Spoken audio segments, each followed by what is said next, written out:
क्या हो गया भैया, कहाँ खोई हुई हो? एक केस सता रहा है सर। तुम्हें केस सताता ही रहता, कौन सा केस है? Antique versus Carrington case. Antique versus Carrington. देखो यार, जॉन एंटिक हुआ करता था और नाथन कैरिंगटन हुआ करता था।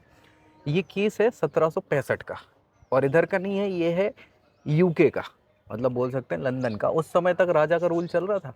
तो ये जो जॉन कैरिंग है ना, उसके घर पे ये लोग क्या है, तलाशी के लिए पहुंच जाते हैं। नाथन एरिंगटन और दो चार लोग और संदेश वाहक होते थे, और उस समय पत्रिका जो चलती थी उसकी जानकारी के लिए ये लोग ज़बरदस्ती घर में घुस जाते हैं, तहस नहस कर देते हैं घर, और बहुत सारी चीज़ें जब्त कर लेते हैं।